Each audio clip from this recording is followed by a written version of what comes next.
Hello friend, CGPSC handwritten notes के YouTube channel में आप सभी का बहुत बहुत स्वागत है। चलिएगा, हम लोग हिंदी पेडालॉजी की क्लास कर रहे थे। एपिसोड नंबर 7वां आज की क्लास है। लगातार हम आपको क्लासेस करवा रहे हैं और उन थ्योरी को हम लोग ज़्यादा फोकस कर रहे हैं जो आपकी मार्केट में मिलने वाले बुकों में या आपके कोचिंग इंस्टीट्यूट में स्किप कर दिया जाता है, जिनसे नए लेवल के क्वेश्चन बन सकते हैं। आप सभी को ये बताना चाहूँगा कि ये जो क्लासेस हो रही है छत्तीसगढ़ सहायक शिक्षक और सीजीटेट तीनों के लिए कंबाइंड क्लासेस है। ध्यान रखेंगे, ये टॉपिक आपके सिलेबस के अंदर के ही हैं। ये सारे आपको डायरेक्ट नहीं दिखते, लेकिन उन टॉपिकों के जैसे भाषा शिक्षक की विधियाँ आपके सिलेबस में है, सारे में है। ठीक, सहायक शिक्षक में भी है, शिक्षक में और सीजीटेट में भी है। ठीक है, आप हिंदी का जो देखेंगे सिलेबस, उसमें ग्रामर का पोर्शन है, फिर 3 से 4 चैप्टर आपके 3 से 4 इकाई आपके हिंदी पेडागोजी के हिंदी शिक्षा शास्त्र के दिए हुए हैं। उसी को हम लोग गहन अध्ययन करें, क्योंकि वो नंबर बनाने वाले आपके पोर्शन होते हैं। अगर आप इसके थ्योरी को अच्छे लेवल पे पढ़ लिए एक बार और क्वेश्चन प्रैक्टिस कर लिए, फिर आपका देखेंगे एग्जाम में सारे क्वेश्चन आपके इसके बनते हैं। ठीक है, यही एक ऐसा पोर्शन है जो आपके इस चयन को पक्का करता है, नंबर को बढ़ाता है। ठीक है, तो चलेगा, आज हम लोग एक इंपॉर्टेंट टॉपिक लेंगे। बहुत छोटा सा टॉपिक है, 2-3 पेज का ही है, लेकिन इसको बहुत अच्छे से समझना है। छोटा सा नाम है अभिक्रमिक अनुदेशन। आप लोग इसको पढ़ते होंगे, ये कई सब्जेक्ट में इसको पढ़ा जाता है। कंप्यूटर में भी इसको पढ़ा जाता है अभिक्रमिक अनुदेशन, और बाल विकास में भी इसको पढ़ा जाता है। साथ ही भाषा शिक्षण की विधियों के अंतर्गत भी इसको प्रयोग किया जाता है हिंदी भाषा में, अभिक्रमिक अनुदेशन, जिसको इंग्लिश में प्रोग्राम इंस्ट्रक्शन भी कहा जाता है। ठीक है, हिंदी पेडागोजी में ये आपके सिलेबस का टॉपिक है, ध्यान रखेंगे इसको कंप्लीट कर लीजिएगा आज। ठीक है, चलिए स्टार्ट करते हैं। 9 PM पे क्लास होती है। पूरी निःशुल्क क्लासेस मेरे द्वारा आपको करवाई जाती है इनके प्लेटफॉर्म के माध्यम से, सीजीपीएससी हैंड रिटन नोट्स। और इन लोग जो क्वेश्चन प्रैक्टिस करा रहे हैं, मैं बार बार बोल रहा हूँ, अगर आप चयन पक्का करना चाहते हैं तो क्वेश्चन प्रैक्टिस कीजिए, नए लेवल पे क्वेश्चन प्रैक्टिस कीजिए, छत्तीसगढ़ लेवल पे क्वेश्चन प्रैक्टिस कीजिए, जैसे व्यापम में पूछा जा रहा है। ठीक है, चलेगा, तो ध्यान रखेंगे आपको इसको नोट्स भी बनाते जाना है। ठीक है, नोट्स आपको हम लोग नहीं बेचते हैं, सारी चीज़ें निःशुल्क हम आपको प्रोवाइड करें। तो नोट्स लेना है करके मैसेज मत किया करें। आप मैसेज कीजिए केवल जो प्रैक्टिस सेट बैच है, प्रैक्टिस बैच है टॉपिक वाइज, आज से लेकर जब तक आपका एग्जाम नहीं होगा तब तक के लिए आपका प्रैक्टिस करवाई जाती है। बार बार सिलेबस को कंप्लीट कराया जाता है, नए क्वेश्चन आपको करवा रहे हैं, उसके लिए मैसेज कीजिए और बैच में जुड़ जाइए। नाम मात्र की फीस, टाइपिंग शुल्क उन लोग लेते हैं, बाकी सारी चीज़ें क्लासेस निःशुल्क हम आपको दे रहे हैं। तो नोट्स नहीं बेचते हैं, ध्यान रखेंगे। नोट्स लेने के लिए मैसेज मत कीजिएगा, नोट्स आपको हम लोग फ्री ऑफ कॉस्ट आपको प्रोवाइड कर रहे हैं। ठीक है, चलिए अभी क्रमिक अनुदेशन को समझते हैं, और क्या नाम से इसको जानते हैं, प्रोग्राम इंस्ट्रक्शन। चलिए ध्यान से सुनते जाइएगा, कहानी जैसे सुनिए, एक बार दिमाग में व्यवस्थित कर लीजिएगा। चलिए, कुछ विद्वानों ने इसे अभिक्रमिक अधिगम, देखिए अनुदेशन भी है, अधिगम प्रोग्राम लर्निंग की विधा कहा है। तो ध्यान रखेंगे, कुछ विद्वानों ने इसे अभिक्रमिक अधिगम, तो चाहे अधिक्रमिक अधिगम दे चाहे अभिक्रमिक अनुदेशन दे, दोनों एक ही चीज़ है ना। इस विधा के बारे में प्रोफेसर रूस ने कहा है कि, अब देखिए जहाँ नाम वाले आते हैं, कथन वाले क्वेश्चन पूछते हैं, मैं आपको बताया कि कथन वाले, आप हर चैप्टर में मैं कथन वाले करवा रहा हूँ, उसको एक अलग से पेज में या कॉपी में लिख लीजिए करके, एक कथन वाले आपके क्वेश्चन आपको देखने को मिलते हैं। ठीक है, तो अभिक्रमिक अनुदेशन से संबंधित कथन क्या है, तो रूस ने कहा है कि अधिगम में एक विशेष प्रकार का निर्देशन जो विद्यार्थियों को नई सामग्री सिखाता है, तो एक ऐसा निर्देश जो विद्यार्थियों को नई सामग्री सिखाता है और अपने अधिगम को जांचने का लगातार अवसर देता है, अभिक्रमिक अनुदेशन या कभी कभी स्वचालित अनुदेशन कहा जाता है। ठीक है, तो ये परिभाषा आप लोग याद रखिएगा। ये परिभाषा किनके द्वारा दिया गया है, तो प्रोफेसर रूस के द्वारा। ध्यान रखेंगे, नाम इंपॉर्टेंट है, परिभाषा इंपॉर्टेंट है, और इनके 3 नाम आपको अभी मैं बता दी। एक सबसे पहले अभिक्रमिक अनुदेश, दूसरा कभी कभी क्या बोला जाता है इसको, स्वचालित अनुदेश। ध्यान रखेंगे, स्वचालित अनुदेश, अभिक्रमिक अनुदेश, अभिक्रमिक अधिगम, ये तीनों नाम आपको याद रखना है। इंग्लिश में एक नाम याद रखना है, प्रोग्राम्ड लर्निंग और प्रोग्राम इंस्ट्रक्शन। ध्यान देंगे, तो कितने नाम हो गए, 3 और 2 5 नाम। ठीक है, और एक परिभाषा, और ये किसका परिभाषा है, तो प्रोफेसर रूस के। इतने सारे आपको क्वेश्चन इससे बनेंगे। चलिए आगे बढ़ते जाते हैं। नोट्स आपको इसी से बनाना है, ध्यान रखेंगे, नोट्स आपको इसी से पॉज करके वीडियो को लिख के बनाना है। ठीक है, वीडियो अपलोड रहता है, कहीं नहीं जाता है। आगे देखेंगे, अब देखिए इसके प्रकार देखते हैं। तो अभिक्रमिक अनुदेशन 2 प्रकार को, तो हम लोग जैसे जैसे समझते जाएंगे ना प्रकार को, आपको ये क्लियर होते जाएगा। अभी आपको समझ में नहीं आया होगा अभिक्रमिक अनुदेशन होता क्या है, तो धीरे धीरे जब इसके प्रकार को पढ़ेंगे, उदाहरण के माध्यम से समझेंगे, तब आपको समझ में आएगा कि अभिक्रमिक अनुदेशन किसको बोला जाता है। तो ध्यान देंगे, अभिक्रमिक अनुदेशन 2 प्रकार का होता है, एक रेखीय अभिक्रमिक अनुदेशन, दूसरा होता है साखीय अभिक्रमिक अनुदेशन। ठीक है, इंग्लिश में क्या बोलते हैं, रेखी को लाइनियर, और साखी क्या बोलते हैं, ब्रांचिंग। ठीक है, नाम याद रखेंगे, हिंदी इंग्लिश दोनों में चलेगा। अब एक एक करके देखते हैं। सबसे पहले हम लोग देखेंगे रेखी अभिक्रमिक अनुदेश। ठीक है। तो रेखीय अभिक्रमिक अनुदेश ये क्या होता है? तो ये प्रश्नोत्तर की एक सीधी व्यवस्था होती है, डायरेक्ट, मतलब रेखीय मतलब आप समझो डायरेक्ट जाएगा। और साखी में क्या होता है, वो यहाँ से निकला फिर यहाँ आ गया, फिर इसमें से निकला फिर इसमें, ऐसे एक शाखा की तरह बनेगा। तो हम लोग पहला भी समझ रहे हैं, रेखीय, रेखीय मतलब सीधा। तो ये एक प्रश्नोत्तर की एक सीधी व्यवस्था होती है जो तारतम्य रूप से प्रकट की जाती है, मतलब एक के बाद एक आप प्रश्न आपको देखने को मिलेंगे, और उस समय तक चलती रहती जब तक कि लक्ष्य की प्राप्ति नहीं हो जाती, अर्थात छात्र सीख नहीं जाता। तो जब तक आपको ये क्वेश्चन प्रश्नोत्तर के माध्यम से एक के बाद एक के बाद एक क्वेश्चन आप पूछते रहेंगे, जब तक जो उद्देश्य है, जो टॉपिक हम पढ़ाना चाहते हैं, वो टॉपिक बच्चे के मुंह से ना निकल जाए, या बच्चा उस चीज़ को समझ ना जाए, या उस कला में माहिर नहीं हो जाए, तब तक ये जो प्रोसेस है रेखी अभिक्रमिक अनुदेशन का, ये चलते रहता है। ठीक है। प्रश्न और उत्तर के माध्यम से यह विधा छात्रों को नई सामग्री, नया अनुभव, ज्ञान सिखाता है। ठीक है। तो प्रश्न उत्तर माध्यम से चलते जाता है। एक प्रश्न, जैसे आप कहाँ रहते हो, तो किस गांव में, फिर किस ब्लॉक में, किस जिले में, फिर किस राज्य में। तो धीरे धीरे हमको राज्य के बारे में बताना था, हम धीरे धीरे प्रश्न उत्तर के माध्यम से वहां तक लेके गए, हमारे लक्ष्य तक, और छात्रों को एक नई चीजें सिखाएं कि हम किस राज्य में रहते हैं, ऐसा टाइप का। ठीक है, समझ में आया आपको डायरेक्टर? ठीक है, चलिएगा और देखते हैं। देखिए, इसको एक और विधि के नाम से भी जाना जाता है, उसी के समकक्ष बोला जाता है। हम लोग ने शिक्षण सिद्धांत के अंतर्गत सुकराती विधि आप लोग ने पढ़ा होगा। ठीक है। तो शिक्षण सिद्धांत के अंतर्गत हम सुकराती विधि का अध्ययन करते हैं। वस्तुतः सुकराती विधि में प्रश्नोत्तर की युक्ति काम में लाई जाती है, जैसे इसमें हम ये ले रहे हैं हम लोग, ठीक है, रेखीय अभिक्रमिक अनुदेशन में, वैसे ही हम लोग सुकराती विधि भी इसी के समान है, उसमें भी प्रश्नोत्तर के फॉर्म में जो प्रोसेस है उसको करवाया जाता है। सुकराती विधि में अध्यापक श्रृंखलाबद्ध रूप से प्रश्न करता है और छात्र उत्तर देता है। ठीक है, समझ में आ रहा है आपको? ध्यान से समझते जाइए, थोड़ा कठिन चीज़ है, मैं बार बार, इसीलिए इसको केवल एक क्लास में कराऊंगा, 15 मिनट का ही रहेगा आपका लेक्चर। ठीक है, लेकिन ध्यान से समझिएगा, नोट्स बना लीजिए और 2-3 बार पढ़िएगा, क्वेश्चन इसके जब कराएंगे तब आपको समझ में आएगा। ठीक है। तो सुकराती विधि में अध्यापक श्रृंखलाबद्ध प्रश्न करता है और छात्र उत्तर देता है। अतएव सुकराती विधि में निर्देशन का अध्यापक अधीन होता है। जो निर्देश कौन देता है? तो अध्यापक देता है। अध्यापक जैसा प्रश्न पूछेगा उसी प्रकार से वो विधि चलती जाएगी। ठीक है। तो ये सुकराती विधि के बारे में आप लोग समझ गए कि दोनों समकक्ष हैं। प्रोफेसर रूस ने बताया है कि अभिक्रमिक अनुदेशन एक ऐसा अनुदेश है जिसमें सामग्री पदों या ढांचों फ्रेम में एक क्रम में प्रस्तुत की जाती है। नाम से ही स्पष्ट है, एक क्रम, रेखीय। प्रत्येक पद एक एकांश में समाप्त होता है, जिससे छात्र को दूसरे एकांश की ओर बढ़ने के पूर्व सही सही जवाब देना पड़ता है। जब तक आप सही जवाब नहीं दोगे, आप अगले में कैसे बढ़ोगे? जैसे मैं आपको उदाहरण भी बताया, आप किस गांव में रहते हो, आप जवाब दोगे तब तो मैं अगला पूछूंगा ना कि आप किस ग्राम पंचायत में रहते हैं, फिर आप किस तहसील में रहते हैं, फिर आप किस जिला में। तो आपको आगे बढ़ने से पहले पूर्व का सही सही जवाब देना पड़ता है। इसमें स्पष्ट है कि इस प्रकार के निर्देशन में प्रश्नों की पूर्व योजना अध्यापक द्वारा होती है, मतलब अध्यापक पहले से ही प्रश्न तैयार किया जाता है। यहाँ से कूट वाले क्वेश्चन बनेंगे, इसमें से घुमा घुमा के आपके क्वेश्चन डाले जाएंगे कि जैसे सुकराती विधि बोले, या फिर आपको रेखीय अभिक्रमिक अनुदेश बोले।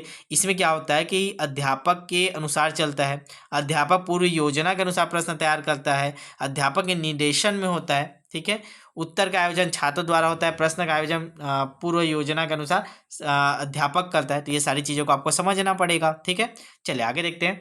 जैसा कि सुकराती विधि में भी होता है, सेम चीज़ें हैं। इसके अलावा स्वचलित अनुदेशन कहने का भी एक विशेष महत्व मालूम होता है। अब हम लोगों ने शुरू में पढ़ा इसको, कभी कभी स्वचलित अनुदेशन कहते हैं। तो ऐसा क्यों भाई? जब टीचर पहले से प्लान करके क्वेश्चन रख रहा है तो फिर स्वचलित क्यों रहा है? तो स्वचलित इसलिए बोलते हैं क्योंकि पूर्व नियोजित पदों को अध्यापक बना देता है, वो पहले से ही बना दिया है सारी चीज़ों को कि आपको ये करना है, फिर ये क्वेश्चन, फिर ये क्वेश्चन करके। तो अध्यापक नहीं भी रहेगा तो वो क्वेश्चन को बच्चा करते जाएगा और आगे बढ़ते जाएगा, इसीलिए वो स्वचालित अनुदेशन भी इसको कहा जाता है। लेकिन अध्यापक की उपस्थिति अनिवार्य नहीं होती। ठीक है, ध्यान रखेंगे इसको। इसमें जबकि सुकराती विधि में एक ही अंतर है, सुकराती विधि में अध्यापक की उपस्थिति अनिवार्य होती है। ठीक है, तो दोनों में अंतर आप समझिएगा। सुकराती विधि भी प्रश्नोत्तर विधि है, लेकिन उसमें अध्यापक का होना पड़ता है। ठीक है, और जो ये है रेखीय अभिक्रमिक अनुदेशन, तो ये पहले से निर्धारित होता है शिक्षक के द्वारा, तो इसमें शिक्षक ना हो तो भी चलता है। ठीक है, चलिए आगे देखते हैं। तो ये हम लोग ने पहला देख लिया, रेखीय अभिक्रमिक अनुदेश। ठीक है, अब इससे सारे क्वेश्चन आपको जब कराते जाएंगे हम लोग टेस्ट बैच में, आपके जब साइकिल के अनुसार आगे बढ़ते जाएगा सिलेबस, जब आपके बैच में जब हिंदी पेडालॉजी के टेस्ट होंगे तो आपको क्वेश्चन सारे देखने को मिलेंगे। ठीक है, चलेगा। अब सेकेंड में हम लोग देखते हैं साखी अभिक्रमिक अनुदेश, मैं आप लोग को फिर से बोलना चाहूँगा, जितने लोग भी यूट्यूब में वीडियो देख रहे हैं, चैनल को सब्सक्राइब करके रखिए। जितने भी क्लास हो रहे हैं, मैं आपको पूरा सिलेबस के अनुसार निःशुल्क करा रहा हूँ। नहीं कोई भी चैनल वाले 2-4 वीडियो बना के छोड़ देते हैं, मैं पूरा प्रोसेस करा रहा हूँ। आप लोग ने देखा बाल विकास का 25 क्लास मेरे द्वारा करवाया गया। अभी हम लोग हिंदी पेडागोजी की क्लास कर रहे हैं, लगभग ये 7वां क्लास चल रहा है। ठीक है, ध्यान देंगे, क्लास पूरी करवा रहा हूँ मैं और सिलेबस तक कंप्लीट कराऊंगा। तो आप चैनल सब्सक्राइब करके रखेंगे तभी आपको नोटिफिकेशन मिलेगा। ठीक है, कि क्लास कब हो रही है, कब नहीं हो पा रही है, सारी चीज़ें आपको अपडेट मिलते रहता है। और बैच से आपको जुड़ना ही है, क्योंकि क्वेश्चन प्रैक्टिस के बिना तैयारी अधूरी। ध्यान रखेंगे, लाखों रुपये खर्चा करके डीएड बीएड किए हैं, तो अभी समय इंपॉर्टेंट है, पैसा इंपॉर्टेंट नहीं, इसलिए प्रैक्टिस जरूर करें। मैं बार बार बोल रहा हूँ। ठीक है, चलेगा। अब सेकंड को समझते हैं, साखी अभिक्रमिक अनुदेशन ये क्या होता है। ठीक है, साखी अभिक्रमिक अनुदेशन। अब इसमें नाम याद है, उसमें हम लोग एक नाम याद रखे थे। ठीक है, अब इसमें नाम रखना है प्रोफेसर नॉर्मन क्लाउडर। ठीक है, काउडर, प्रोफेसर नॉर्मन काउडर के नाम से भी जोड़ा जाता है। क्यों जोड़ा जाता है भाई? क्योंकि इसे काउडर का विकल्प भी कहा जाता है। ध्यान रखेंगे, काउडर का विकल्प, या इंग्लिश में काउडर्स अल्टरनेटिव नाम दिया गया है। तो ये चीज को आपको यहाँ याद रखना पड़ेगा, क्वेश्चन इससे बनेंगे। साखी अभिक्रमिक अनुदेशन का अन्य नाम क्या है? तो काउडर का विकल्प या काउडर्स अल्टरनेटिव, ये नाम दिया गया है। इसे आंतरिक अभिक्रम, इंट्रिस प्रोग्रामिंग भी कहते हैं। ठीक है, तो एक और आपको नाम याद रखना है, आंतरिक अभिक्रम। ठीक है, इस विधा में अत्यधिक सावधानी से क्रम निश्चित किया जाता है। इसमें छात्र अपनी व्यक्तिगत विभिन्नता के आधार पर तथा अपने अपने तरीके से सीखते हैं। उसमें क्या है, टीचर प्री प्रोग्राम कर देता था, उसके अनुसार एक एक क्वेश्चन बाद एक एक आगे बढ़ते थे। इसमें जो छात्र अपने व्यक्तिगत विभिन्नता के आधार पर उसका ऑप्शन मिलेगा, चाहे वो इस रास्ते से जाए, इस रास्ते से जाए तो भी यहाँ पहुँचेगा, या वो इस रास्ते से जाए ऐसे करके जाए तो भी यहाँ पहुँचे। टारगेट हमारा यही है, पहुँचाना हमारा उद्देश्य यही है, लेकिन उसको अलग अलग अपने सुविधा अनुसार वो जिस ब्रांच से जाना चाहता है, जिस शाखा से जाना चाहता है, वो जा सकता है। ये मेन चीज़ें हैं, इसको समझना पड़ेगा, आपको दिमाग में बैठाना पड़ेगा। ठीक है, चलेगा, आगे देखते हैं। बहुविकल्पी प्रश्न, मल्टी लेवल चॉइस क्वेश्चन इसमें प्रस्तुत कर देते हैं छात्र के पास, ताकि वो अपने अनुसार थोड़ा ऑप्शन उसको मिले। बहुविकल्प प्रश्न, मल्टीपल चॉइस कलेक्शन प्रस्तुत करके छात्र के अवबोधन की जांच की जाती है। इस विधा से अनुभव ज्ञान देने में छात्र की गलतियों पर विशेष विचार किया जाता है। यदि अशुद्ध उत्तर मिलता है या अशुद्ध के करीब उत्तर मिलता, तो अध्यापक को शुद्ध करने, सुधारने या उपचार बताने का निर्देशन देना जरूरी होता है। उसमें क्या था, फिक्स था कि टीचर पहले से क्वेश्चन सेट कर दिया है, उसी क्वेश्चन के अनुसार सही आंसर देगा तब वो आगे बढ़ेगा। लेकिन इसमें क्या है, अगर वो बच्चा गलत आंसर दे रहा है तो तुरंत अध्यापक उसको सही करेगा, या गलत के थोड़ा पास है, थोड़ा मिलता जुलता आंसर है तो भी उसको करेक्शन करने की जरूरत पड़ती है। अतएव ऐसी विधि में अध्यापक उपस्थिति आवश्यक होती है। तो यह ध्यान रखेंगे, हम लोग ने दो पढ़ा, रेखीय अभिक्रमिक अनुदेशन, उसमें अध्यापक की उपस्थिति जरूरी नहीं है। ठीक है, बच्चा उसको स्वयं भी कर सकती है, इसे स्वचालित विधि भी कहते हैं। लेकिन आपको इसको याद रखना है कि जो हम लोग का साखी अभिक्रमिक अनुदेशन, उसमें अध्यापक की उपस्थिति आवश्यक होती है, क्योंकि उनको सुधार करवाना पड़ेगा। ठीक है, और सुकराती विधि के समान ही होती है। मतलब सुकराती विधि में हम लोग पढ़े थे कि उसमें आवश्यक होता है टीचर को रहना, इसमें नहीं करके, तो इसमें भी सुकराती विधि के अनुसार अध्यापक की उपस्थिति अनिवार्य है। ठीक है, चलिए आगे देखते हैं, समझ में आ रहा है आपको? थोड़ा सा और बचा है ना।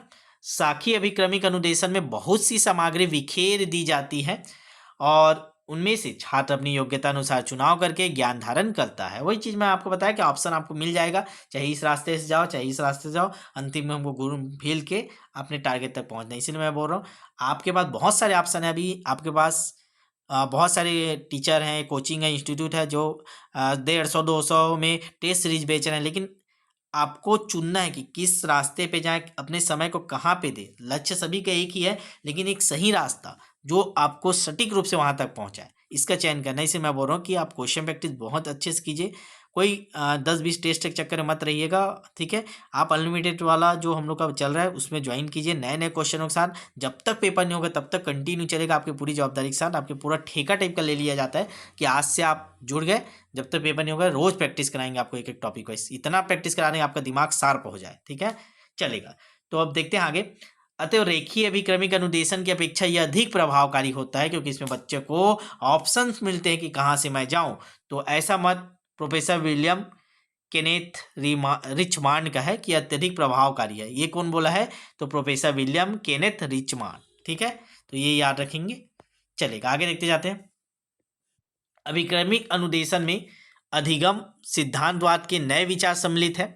व्यवहारवादी मनोवैज्ञानिक प्रोफेसर V.F. स्किनर ने प्रदर्शित किया कि कबूतरों को बहुत ही आश्चर्यजनक कार्य पूरा करना, जैसे एक खिलौने पियानो पर स्वर बजाना, जो पियानो रहता है उसमें जाके कबूतर भी स्वर बजा लेता है, किस प्रकार सिखाया जा सकता है। अब आप बताइए, एक कबूतर है, वो पियानो आप रखिए, हो गया और उसमें जन गण मन करके बजा दिया, तो आप तो चौंक जाएंगे, भैया उसको सिखाया कैसे? वो तो अपने आप सीख के नहीं आया होगा, ना देख के सीखेगा। तो यही चीज़ें हैं कि ये सारे जो हम लोग पढ़ रहे हैं ये सब इसमें प्रयोग होते हैं। कबूतर को अब वो पियानो बजाना सिखाया कैसे है, तो इन्हीं में से इन्हीं विधियों के आधार पे वो सिखाया गया है। इस प्रयोग ने प्रोफेसर स्किनर को यह संकेत करने को कहा कि बालकों को जटिल विषयों को छोटे छोटे पदों में बांटकर सिखाया जा सकता है, यदि पदों को एक सही क्रम में प्रस्तुत किया जाए और हर एक पद पर सफलता का पुनर्बलन हो, परंतु यह कहकर कि बालक का निष्पादन सही है। ठीक है, ये आपको बुक में प्रकाशित हुआ था, अमेरिकन रिव्यू खंड 20 अंक 2-3 1976 में प्रकाशित प्रोफेसर एरिक एसबी का लेख है। क्या लेख है? एक टेक्नोलॉजी इन एजुकेशन, यहाँ से ये उदाहरण लिया गया था। यह उदाहरण अभिक्रमिक अनुदेशन की प्रयोगात्मक उपयोगिता सिद्ध करता है। तो वही है कि अभिक्रमिक मतलब वही है कि हम एक क्रम में निर्देश देते हैं, छोटे छोटे खंडों के रूप में आप निर्देश देते जा रहे हो और उसको जो बच्चा है वो पूरा करते जा रहे हैं। वही चीज़ें हैं, सारी चीज़ें वहीं पे लेके जा रही है।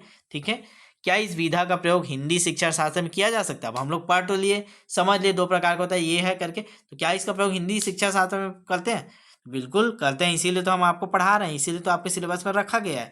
तो उत्तर क्या होगा? सकारात्मक होता है। पाश्चात्यवादी शिक्षा शास्त्री इस विधि के प्रयोग से पूर्ण परिचित हो गए हैं, परंतु अभी भी हम इसे जानते नहीं हैं। हिंदी शिक्षण तो अन्य भाषाओं के शिक्षण से बहुत पीछे है, इसमें इस विधि का नाम भी कोई नहीं जानता। आप बताइए, आपके बुक में ये दिया था क्या हिंदी पेडालॉजी में कि अभिक्रमिक अनुदेशन का प्रयोग हम लोग हिंदी शिक्षण शास्त्र में करते हैं? नहीं दिया होगा, कहीं गिना चुना दिया होगा तो थोड़ा सा एक आध पैराग्राफ में निपटा दिया होगा।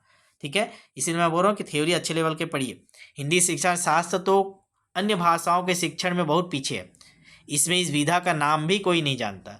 अरस्तु परंतु इस आवश्यकता इस बात की है कि प्रशिक्षण विभागों एवं महाविद्यालयों के अध्यापकों को यह विधि बताई जाए और इसके प्रयोग का अभ्यास छात्राध्यापक करे। इसीलिए आपको पढ़ना पड़ रहा है अभी ये सिलेबस में। ठीक है, आपको जाके इसको प्रयोग करना है। बच्चों को हिंदी भी पढ़ा रहे, छोटे छोटे अभिक्रमिक अनुदेशन में बांट के पढ़ाओ, साखी बना दो कि आप इस रास्ते जाओ चाहे इस रास्ते जाओ, आपको लक्ष्य ये मिलेंगे, आप चुन लो किसमें से जाना है, उनको ऑप्शन दो। तो ये सारी चीज़ें आपको अपने शिक्षण में लेके जाना है। हिंदी को विदेशियों को पढ़ाने में इसका प्रयोग आसानी से किया जा सकता है। ठीक है, विशेषकर रचना की शिक्षा देने में, वाक्य रचना में जहाँ शब्दों का प्रयोग होता है और विकल्पों की बहुलता होती है, आपको चुनना पड़ता है कि इन शब्दों को लूँ, तो ठीक है, तो वहाँ साखी का प्रयोग करना पड़ेगा, उसमें इस विधा का सरल प्रयोग संभव है। कहानी शिक्षण में रेखीय अभिक्रमिक विधि उत्तम कही जा सकती थी। ये देखिए, यहीं से ही छोटे छोटे कूट वाले क्वेश्चन बनते हैं, बस थोड़ा सा और है। देखिए अब यहाँ पे देगा कहानी शिक्षण में निम्न में से किस अभिक्रमिक अनुदेशन का पालन किया जा रहा है? देखिए मैं क्वेश्चन भी बता रहा हूँ ना, ध्यान रखेंगे। ठीक है, कोई भी यूट्यूब वाले आप देख रहे होंगे, इतने सारे क्लासेस देखते हैं, इंडिया लेवल पे इतने सारे क्लासेस हो रहे हैं, बहुत सारे हैं इन टॉपिकों को लेकर, हिंदी पेडालॉजी, बाल विकास, लेकिन उन लोग क्वेश्चन बना के नहीं बताते, वो केवल आपको थ्योरी पढ़ा देते हैं और बाकी पैड कोर्स ले लेना करके निकल लेते हैं। मैं आपको क्वेश्चन यहीं पर बता रहा हूँ, यूट्यूब में निःशुल्क आपको बता रहा हूँ, ये भी नहीं बोल रहा हूँ कि आप वहीं केवल टेस्ट में कराएंगे। जितना मेरा यहाँ संभव है यहाँ मैं बता रहा हूँ, बाकी के लिए आप वहाँ प्रैक्टिस में जुड़ जाइए, प्रैक्टिस कीजिए, सारे क्वेश्चन आपको नए बहुत अच्छे लेवल के 36 लेवल पे देखने को मिलेंगे। चलिए, तो क्वेश्चन बनेंगे कहानी शिक्षण में किस अभिक्रमिक अनुदेशन का पालन होता है? तो रेखीय अभिक्रमिक विधि सबसे उत्तम कही जा सकती है। अब यह प्रश्न अध्यापक प्रशिक्षण के पाठ्यक्रम में समाविष्ट करने का, जिसके लिए नए पाठ्यक्रम का निर्माण करते समय सभी प्रशिक्षण विभाग व महाविद्यालयों के हिंदी शिक्षण अधिकारीगण इसकी सहमति दे, तभी कुछ ठोस कार्य किया जाना संभव है। तो कुल मिला के यही है कि आपको इसके बारे में समझना था, और एक नया टॉपिक था, थोड़ा कठिन टॉपिक था जिसको सारे बच्चे स्किप कर देते हैं। तो मैं ये मान के चल रहा हूँ, मैं एकदम सरल तरीके से 2 से 3 पेज में पढ़ाया हूँ। अब मैं नहीं बोलता कि इससे जितने क्वेश्चन आएंगे आपसे बन जाएंगे, लेकिन आप इसके बारे में कुछ तो जानते रहेंगे, और जब क्वेश्चन मैं अभी करवाऊंगा आपके बैच में, जब क्वेश्चन देखने को मिलेगा इसके, तो वहाँ पे अगर आपको क्वेश्चन किए रहेंगे तो नए क्वेश्चन में कहीं दिख गया तो आप उसको सही कर पाएंगे, या सटीक रूप से ये हो सकता है करके वहाँ पे आप लगा सकते हैं। ठीक है, तो चलेगा, आज की क्लास यहीं समाप्त करते हैं। एक बार मेरा नंबर फिर से नोट कर लीजिएगा, ठीक है। और जिनको भी जुड़ना होगा, ये टीम की नंबर है 7586, सॉरी एक सेकंड ना, 7583864446। CGPSC हैंड रिटन नोट्स का ऑफिशियल नंबर है। इसमें आप व्हाट्सएप में मैसेज करके लिख दीजिएगा सर हमें भी क्वेश्चन प्रैक्टिस के साथ तैयारी करना है, हमको भी चयन लेना है, तो बता दीजिए क्या बैच है करके, तो वहाँ पे उन लोग भेज देते हैं। नाम मात्र की फीस है, और फिर आप प्रैक्टिस कीजिए। आज से लेकर जब तक आपका पेपर नहीं होगा, पूरी जवाबदारी के साथ आपको लगातार आपको प्रैक्टिस करवाया जाएगा, जितने बार भी सिलेबस हो नए क्वेश्चन के साथ। नंबर नोट कर लीजिए 75 83 86 44 61। चलिए मिलते हैं नेक्स्ट क्लास में। चैनल को सब्सक्राइब करके रखिएगा। टेस्ट अभी अपडेट आपके बैच में होते जाएंगे, उसको दिलाते जाइए। जितने लोग जुड़ चुके हैं डेली टेस्ट दीजिएगा, आदत बना लीजिएगा। टेस्ट किसी दिन नहीं डल पाता है तो वो अगले दिन डल जाता है, परेशान मत होइएगा। हफ्ते में जितना टारगेट रहता है हम उसको पूरा कर लेते हैं, ठीक है। चलिए मिलते हैं नेक्स्ट वीडियो में, तब तक के लिए ऑल द बेस्ट।